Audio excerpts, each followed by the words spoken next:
Pero qué importante es que los hijos de Dios, la iglesia y aquellos que se agreguen a la iglesia puedan disfrutar de esos cielos nuevos y esa tierra nueva.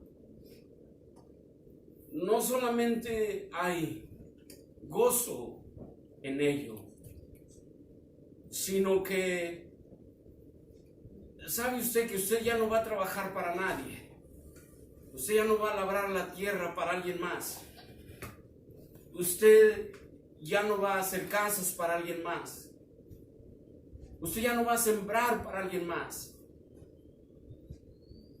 Viene la justicia de Dios.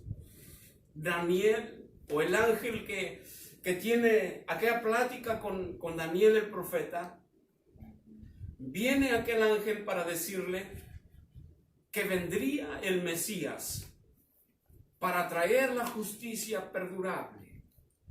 Y la justicia perdurable quiere decir la justicia para siempre o la justicia eterna.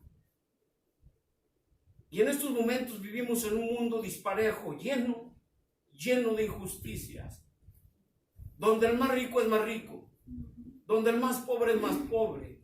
Y no es ningún pecado ser rico. El problema es la injusticia. Y la injusticia es que el rico se hace rico a costillas del pobre, y eso es disparejo. No se vale, es injusto. Pero va a llegar un día donde ellos llorarán, donde ellos gritarán. Será demasiado tarde para todo aquel que no se arrepienta y piense en lo disparejo que ha sido la vida. Y hoy vamos a ir a la palabra de Dios, que para todo siempre hay un principio. Yo les invito a que abran nuestras Biblias en Génesis. Génesis capítulo 3.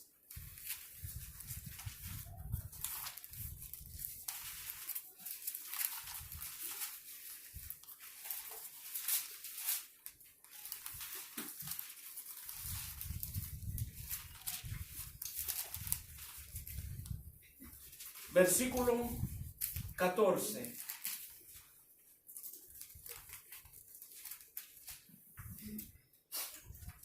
Génesis capítulo 3, versículo 14.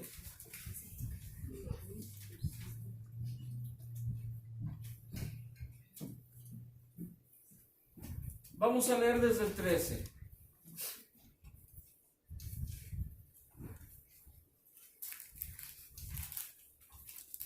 Génesis 3:13 dice así: entonces Jehová Dios dijo a la mujer: ¿qué es lo que has hecho?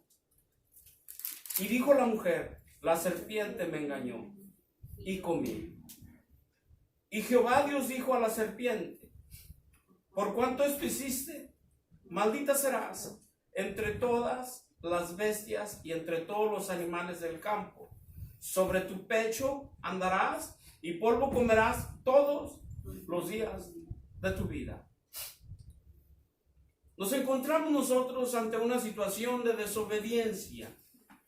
La caída del ser humano desde el principio de su creación no se detuvo. Por lo cual, desde el capítulo 3 del Génesis hay una sentencia de parte de Dios, donde en esta sentencia al hombre lo condena a un sufrimiento de trabajo, a la mujer a un sufrimiento de dolor, a las bestias del campo, incluyendo la serpiente, que es con la cual el Señor le da la maldición. El Señor maldice la tierra, pero para la raza humana hay una sentencia solamente, pero no hubo maldición para la raza humana en ese momento de la caída de la raza. Aquí el asunto es que en todo hay un principio. Antes de que Dios hubiera sentenciado a esta pareja, antes de ello, Dios les había creado, les había hecho un maravilloso jardín para que habitaran en él, para que dentro de ese jardín ellos no tuvieran que trabajar para nadie, ellos tuvieran que labrar su tierra, tuvieran que hacer sus propias casas ellos sin tener que construir para alguien más. La tierra no se les resistía a ellos para poder trabajarla y sembrarla, pero a partir de la desobediencia y la caída, aquello todo se empezó a resistir. La serpiente maldecida comienza a tener su veneno, los animales, la naturaleza comenzó a rebelarse a partir de ese momento. Y la raza humana, condenada a soportar también este martirio, el cual nunca Dios fue su plan para que nosotros pudiéramos habitar sobre la tierra. El plan de Dios fue que nosotros estuviéramos en un lugar en paz, tranquilos, y que reconociéramos su grandeza y majestad. Y su deseo de Dios era que en una raza libre de pensamiento y de albedrío, Él poder morar entre nosotros, moverse entre nosotros. Pero de alguna manera la historia se repite hasta nuestros tiempos, de un modo o de otro. Nosotros lo sacamos de nuestro entorno, por un modo o por el otro. Bien, a partir de ahí hay un principio, pero para este principio también, tarde o temprano, tiene que haber un fin. Muy tarde o temprano tiene que haber el fin de todo esto. Esto que Dios preparó al principio, lo tiene preparado en un futuro no muy lejano para sus hijos, para su iglesia, para aquellos que han aceptado a Cristo como su Salvador, pero se han rebelado. La raza humana se ha rebelado, y en ocasiones los hijos de Dios también se rebelan, y han acontecido cosas los cuales a partir de este asunto que se rebelan, detienen la mano y la bendición de Dios. Vamos a ir allá a Segunda de Crónicas, vamos a ir paso por paso, y hoy vamos a ver cosas muy lindas en la Escritura, muy bonitas. Capítulo 36 de la Segunda de Crónicas, capítulo 36 del segundo libro de las Crónicas.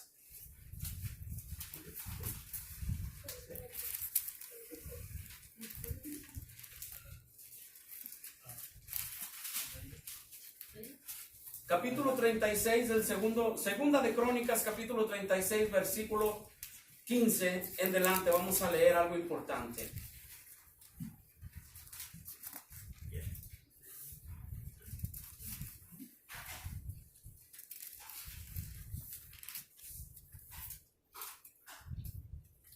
¿Lo tenemos?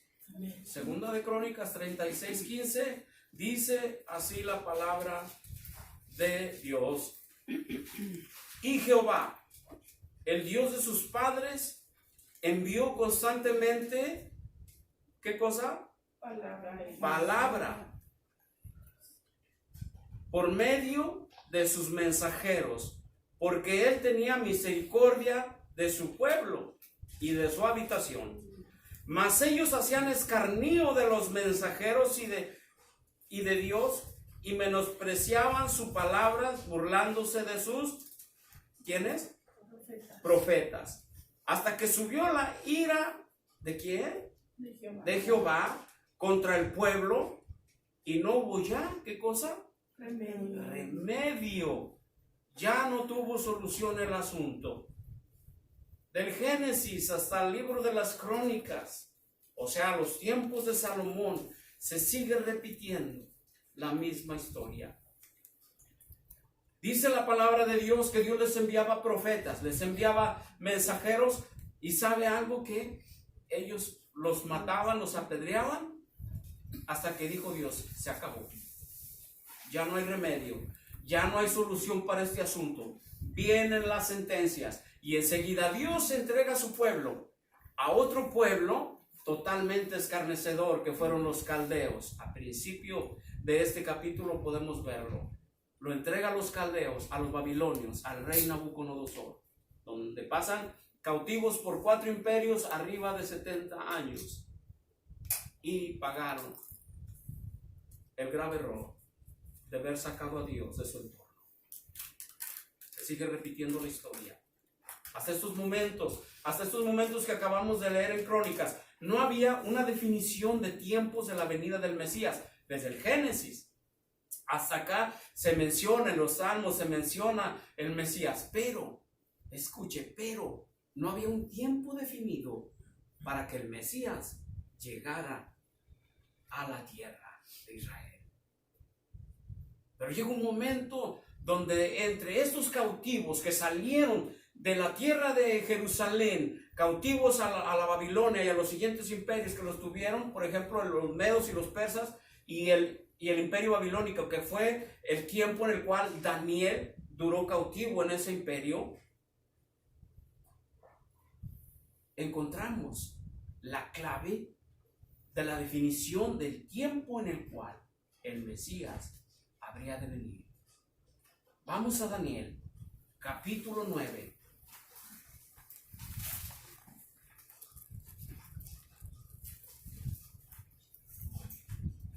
Daniel, capítulo 9, versículo 24.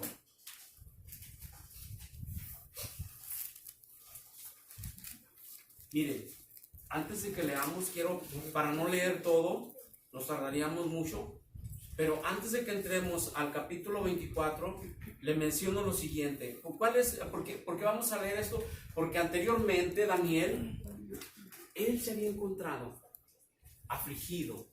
Habían pasado ya casi 70 años en el cual ellos habían estado prisioneros o cautivos en aquellas tierras de los medos y los persas babilónicos.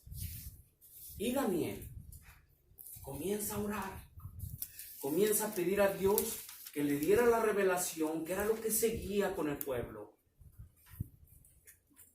Y como Daniel era muy amado ante los ojos de Dios, Dios le manda respuesta. Dios le manda un ángel a Daniel. Y aquel ángel no llegó a tiempo porque había una oponencia súper poderosa en los vientos. Era el príncipe de las potestades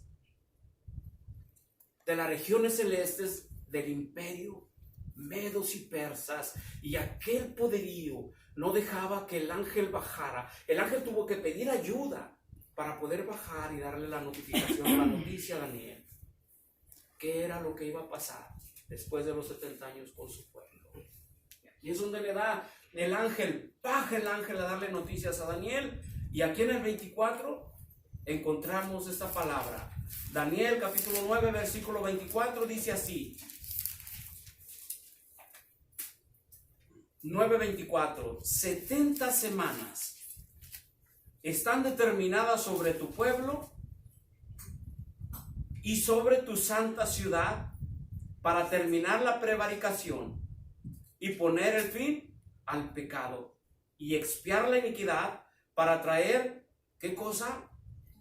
La justicia perdurable y sellar la visión y la profecía y ungir al santo de los santos. Aquí hay algo maravilloso. El ángel le dice a Daniel, a partir de la salida o a partir de la orden de la salida para reconstruir los muros o Jerusalén, a partir de ese tiempo habrá 70 semanas. Cabe mencionar que 70 semanas en el tiempo antiguo eran de años. 7 años por semana. Vamos en Deuteronomio, en repetidas ocasiones en la Escritura, y eran de las semanas, no le estaba hablando de semanas de día, sino de semanas de años. Y en esta salida de la orden de reconstrucción del muro lo vemos en Nehemías. Lo encontramos nosotros en Nehemías y Esdras, toda esta historia de la salida. Y a partir que aquel rey le da la salida, aquel hombre en aquel lugar para salir a reconstruir los muros, ahí exactamente comienza el tiempo exacto a correr. ¿Dónde? Cuando llega el Mesías y muere el Mesías, se cumplen exactamente las 69 semanas. Muere el Mesías y queda una semana pendiente. Y esa semana pendiente, sin duda alguna, es la semana de la gran tribulación, la cual está a las puertas. No se puede negar, no se puede tapar el sol con un dedo. Estamos a punto. Por todo lo que estamos pasando, viviendo, no cabe duda que muy pronto el Rey viene por su iglesia. Muy bien, entonces aquí se marca totalmente, se define el tiempo de aquel que había de venir, del Mesías príncipe, que había de venir, se cumple. Y aquel Mesías príncipe, su cumplimiento del tiempo de su vida y su muerte, no solamente pasa lo maravilloso de darnos la redención, sino que es el ser supremo del universo, el cual nos marca el tiempo. Nos marca el tiempo. 100 años antes de Cristo, 100 años después de Cristo. ¿Algún ser sobre la historia?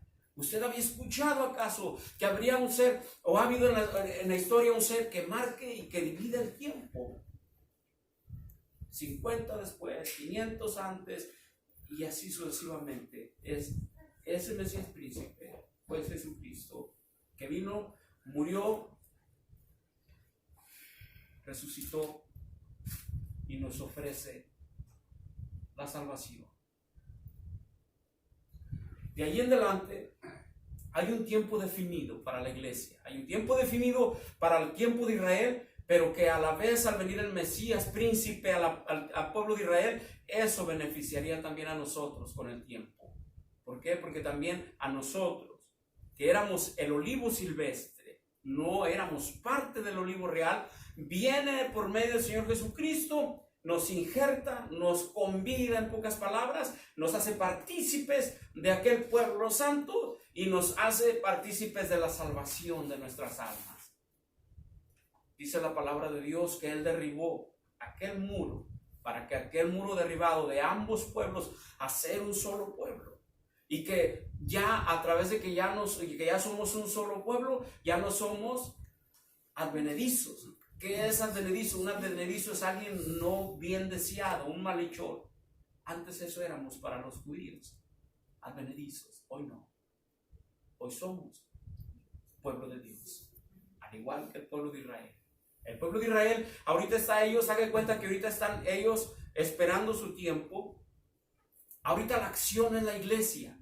Ahorita los de la acción somos nosotros, la iglesia. Ahorita los que hablamos del evangelio somos el Israel. Ellos todavía siguen esperando al Mesías príncipe. Ayer nada menos estábamos mirando un documental. Me gusta muchísimo la historia, la geografía. Y mirábamos un documental israelí. Y la persona que estaba narrando el documental estaba en la ciudad moderna de Jerusalén, pero de ahí de la ciudad moderna de Jerusalén caminó hacia la ciudad antigua. Y cuando iba caminando a la ciudad nueva o moderna de Jerusalén, a punto de entrar a la ciudad antigua, mira aquel lugar, aquel pasadizo ancho, y dice estas palabras: por esta puerta, exactamente por aquí, es por donde va a entrar nuestro Mesías. Y no deja de sorprenderme. No deja de sorprenderme aquello. ¿Por qué razón? Porque aquel Mesías que ellos esperan, nosotros ya lo recibimos. Aquel Mesías que ellos esperan o que están engañados por recibir, nosotros lo recibimos. Murió por nosotros. Y no solamente murió por nosotros, sino que aparte nos hace sus hijos, como dice San Juan capítulo 1 versículo 12. Y aquel que le recibió, se le dio dada la potestad de ser llamado Hijo de Dios.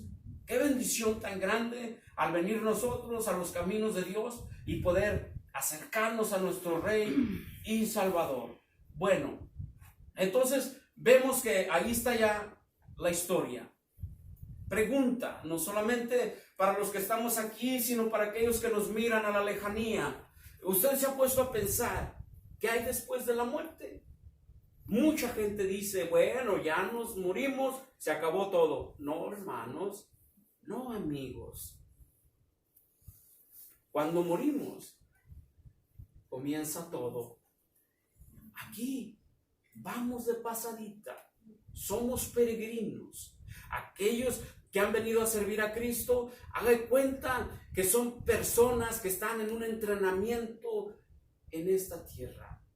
Pero que tarde o temprano el tiempo del entrenamiento se terminará e iremos a la realidad de la vida. Hay otra vida después de esta vida, la cual, escúcheme esto, es más real que esta vida. La vida después de esta vida es más real que esta vida. Y le explico en pocas palabras y rápido por qué es más real que esta vida. Porque en esta vida hay mucho engaño, hay soborno, hay crímenes, hay asesinatos, hay mentira, hay tanta cosa, hay hipocresía. ¿Sabe la vida que viene? No hay eso. Y es por eso que es más real que la vida que nosotros vivimos en esta tierra. Pero como la vemos con nuestros ojos, esta tierra, participamos de lo que hay a nuestro alrededor y la vemos real. La otra vida solamente se puede ver con los ojos del alma. Con los ojos del alma y con el Espíritu Santo de Dios. Vamos a ir allá a Gálatas. Vamos a Gálatas.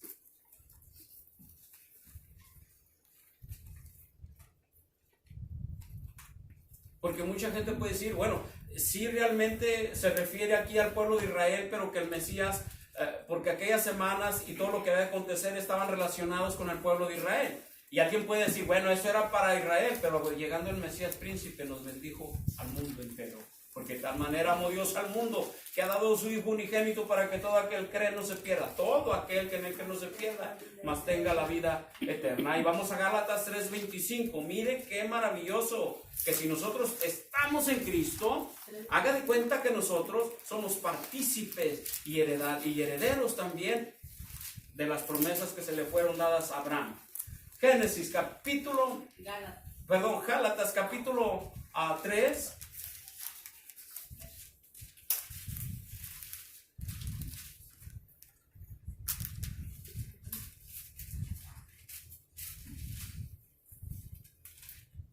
Gálatas capítulo 3,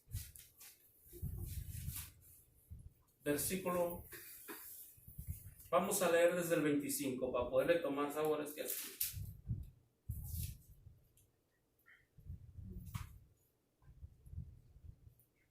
Gálatas capítulo 3, versículo 25 dice, pero venida la fe, ya no estamos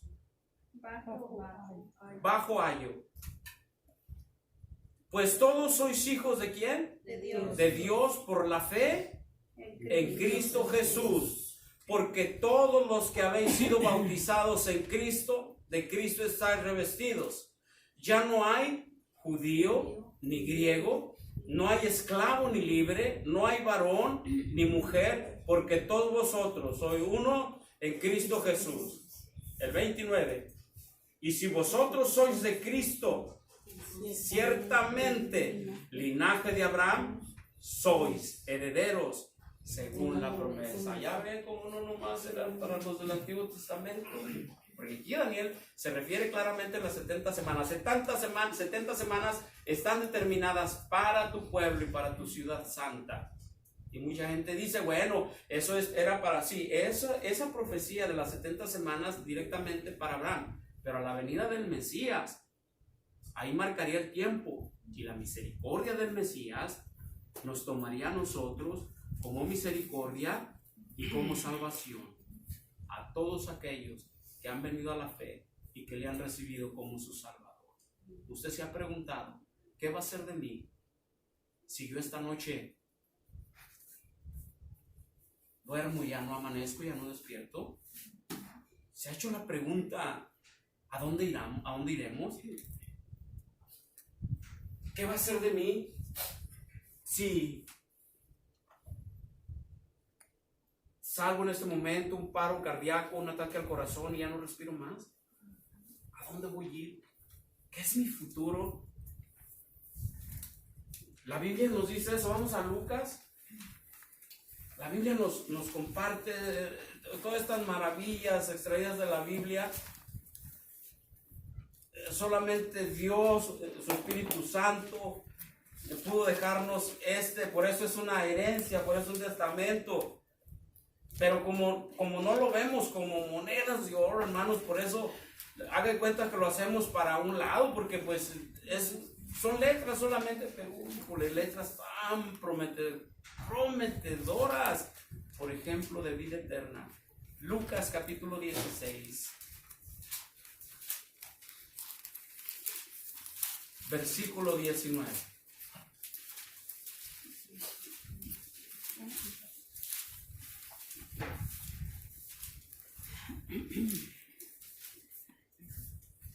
Lucas capítulo 16, versículo 19.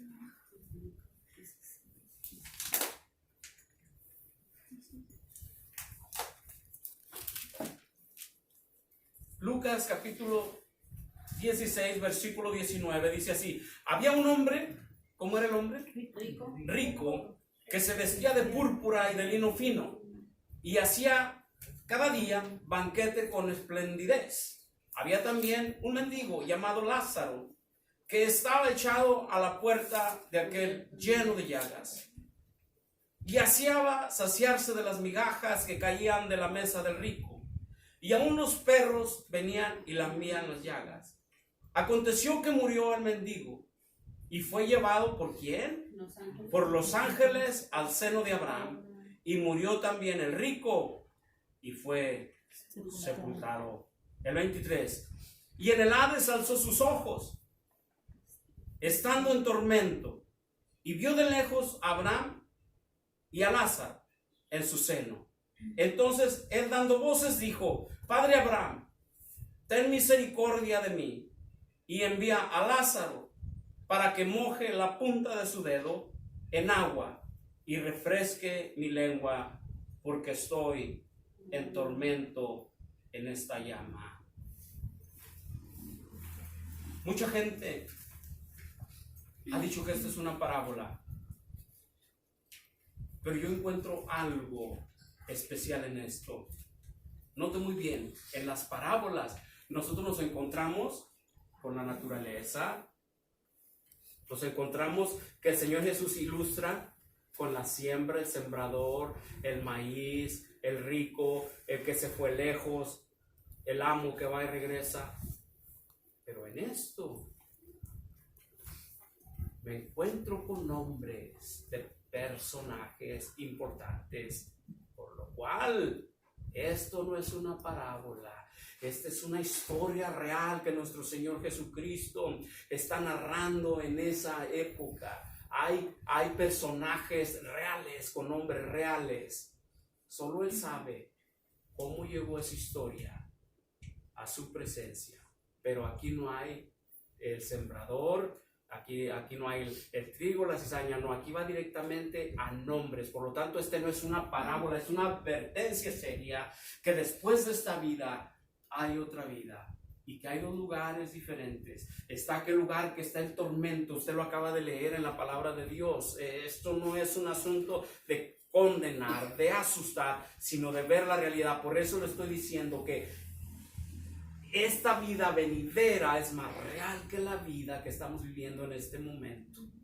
Ahora, note muy bien esto. Lázaro, dice la palabra de Dios que él fue tomado por los ángeles, llevado al seno de Abraham. ¿Qué es el seno de Abraham? El seno de Abraham es una expresión, escuche, es una expresión judía o israelí del paraíso. El seno de Abraham es una expresión judía de el paraíso. Ahora, el rico, dice la palabra de Dios, que hacía banquetes.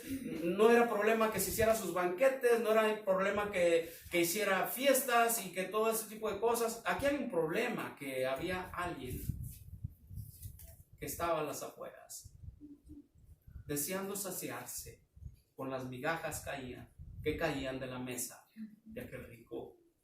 Y este rico fue injusto. ¿Recuerdan lo que les mencioné al principio? Aquí el problema sobre esta vida, sobre la tierra, es que estamos bien disparejos. En terreno plano estamos disparejos. Injusticia. Injusticia. Nos damos cuenta nosotros que aparte había memoria ya. Lázaro, el rico, se acordó. Oiga, nunca lo vio, pero estando allá, bien convenenciero el rico, ¿sí o no? Sí. Bien convenenciero. Acá lo vio para abajo. Mejor los perritos se acordaban de él y lamían sus llagas. Pero cuando estaba ahí en el problemón, dile a Lázaro que moje la punta de sus dedos porque me estoy quemando en este tormento. Ahí se acordó de Lázaro. Es por eso que un día nosotros iremos a un tribunal donde la iglesia personalmente compareceremos ante el tribunal de Cristo y daremos cuentas por lo que hicimos, sea bueno o sea malo. Escuche esto. Lázaro, en su pobreza y en todas las circunstancias que estuvo, fue llevado por ángeles. Qué privilegiazo de aquel Lázaro, que después de ser el más pobre, enseguida fue el más rico. Y qué tristeza para aquel rico, que después de ser el más rico, fue el más pobre y más desdichado. Quiero mencionarles algo importante para que esto también quede en nuestros corazones. La Biblia no menciona un limbo. La Biblia no menciona un purgatorio. Dicen que si nosotros rezamos cuando los niños se mueren, que saldrán del limbo. Mentira del diablo. La Biblia por ningún lado tiene esto. Dice la palabra de Dios que los niños, el día que mueren, ellos van directamente porque ellos son de Cristo. Número 1, acabamos de ver en esta historia, que no es parábola, es una historia relatada por nuestro Señor Jesucristo, que no hay purgatorio. Esa vida, o la vida venidera, es más real que la vida que vivimos, y nos lo deja ver la Biblia con muchísima claridad. No hay retorno tampoco, ni tampoco de ahí donde estaba el rico puede brincar a donde estaba Lázaro. Está escrito, usted sigue leyendo la historia, está escrito. Cuando caemos al lugar que caigamos, ya no hay retorno, ya no hay purgatorio. Así nos hagan 50, 500, 20, 1000 misas, ahí nos vamos a quedar. Porque está escrito aquí, en esta historia que nos da nuestro Señor Jesucristo, clarísimo está escrito, donde dice: dile a Lázaro que les hable a mis hermanos, a mis primos, a mi tía, a mi abuelita, dile que le hable. No, Señor, a los profetas tuvieron, nunca los escucharon. ¿Ahora qué quieres? Dile que les diga: Lázaro ya está en mejor lugar, está descansando, está en el paraíso. O sea, es imposible. Y por donde le busquemos nosotros, y que aunque tratemos de acomodar nuestra propia teología, que sí podemos regresar de un purgatorio al paraíso, dijo Abraham, dice: no, rico, ahí te quedas, porque mira, para empezar nos divide una gran cima, donde ahí donde estás tú, ni tú puedes brincar para acá, ni yo puedo brincar para allá. Asunto arreglado por la Escritura. No hay purgatorio, no hay limbo. Nos podemos desgastar pagando miles y miles y miles de dólares porque me hagan una misa para que me saquen del purgatorio. No hay. Es un negocio que ha existido desde la Roma antigua. Negocio, dinero. Acuérdense lo que les he venido diciendo, que lo que mueve el mundo oscuro, lo que mueve el mundo oscuro es religión, política y dinero. Eso menea el mundo para donde sea. Aquí la única nomás es nuestro Señor.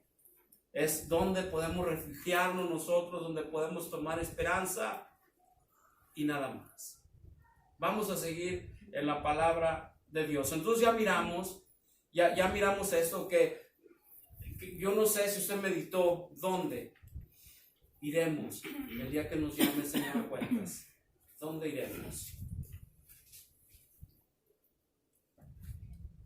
Después de que se termine este temporal allá con el Señor, luego después de la gran tribulación, luego del arrebatamiento de la iglesia, ¿qué pasa después de ahí? Bueno, después de ahí son 7 años. Hay una fiesta. Lo vemos por todo el Apocalipsis. El Señor Jesucristo nos habla de las bodas. El Señor Jesucristo nos habla que hay muchos convidados a las bodas. Entonces después de ahí Son 7 años de fiesta, de banquetazo allá con el Señor. 7 años. Pero después viene lo bueno. Después tenemos que venir con el Señor. Tenemos que venir a la batalla. Tenemos que venir a... Haga cuenta que nosotros después de subir tenemos que bajar a pelear con el Señor. No contra Él, sino contra sus enemigos. Vamos a ganar. Después de ganar, entonces viene lo bueno. ¿Qué sigue después de las bodas del Cordero? Después de aquella gran batalla, bueno, se aproximan. Gozo en el Señor. Gozo en el Señor por 1000 años. Vamos ahí. Apocalipsis capítulo 20.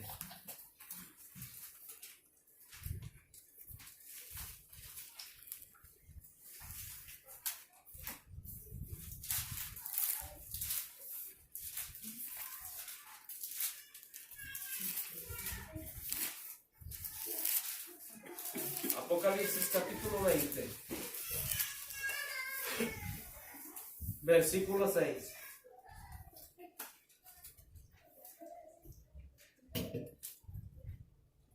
¿Lo tenemos? Amén. Dice así la palabra de Dios. Apocalipsis capítulo 20, versículo 6. Dice: bienaventurados y santo el que tiene parte en la primera resurrección. La segunda muerte no tiene potestad sobre estos, sino que serán sacerdotes de Dios y de Cristo, y reinarán con Él por 1000 años. Después de la batalla, dice la palabra de Dios: y vi descender del cielo, esto por Juan, y vi descender del cielo la ciudad, la gran Jerusalén, que descendía del cielo. Bien, vamos a seguir.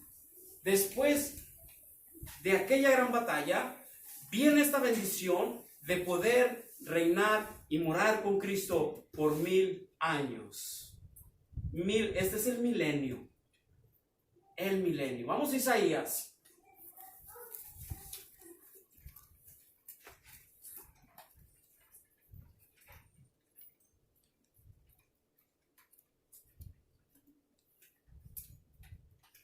Isaías capítulo 65.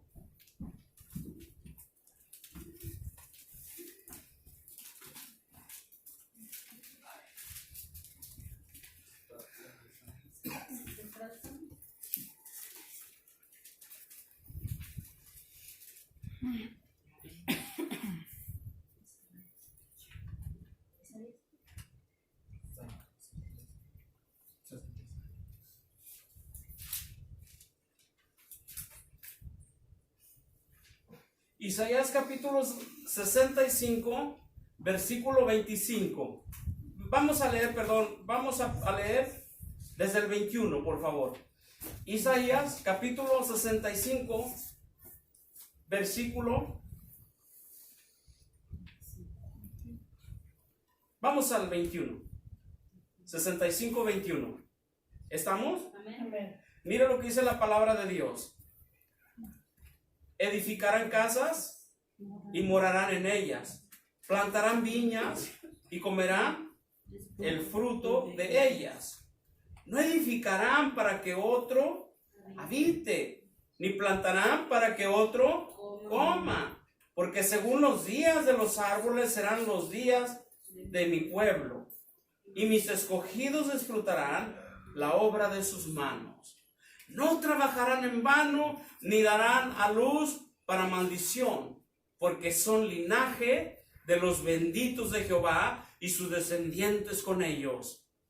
Y antes que clamen, responderé yo; mientras aún hablan, yo habré oído. El 25, mire qué hermosura. El lobo y el cordero serán apacentados juntos, y el león comerá paja como el buey, y el polvo será el alimento de la serpiente. No afligirán ni harán mal en todo mi santo monte, dijo Jehová. Oiga, ¿se acuerda al principio? La maldición de la desobediencia que cae sobre aquel paraíso que había de ser una hermosura de paraíso, donde todo debía de ser paz, calma, bendición, donde había que plantar nuestras propias viñas, cosecharlas, comer de ellas, hacer nuestras propias casas. Pero después de ahí se soltó la esclavitud, el abuso, injusticia. En Daniel encontramos que aquel Mesías que iba a venir había de traer la justicia perdurable. Y sus planes de Dios, escúcheme, sus planes de Dios, nadie los cambia. Así como tuvo Él, en su santa y bendita voluntad desde el principio, hacer un lugar para que sus hijos habitaran en paz, sin sufrimiento, sin dolor.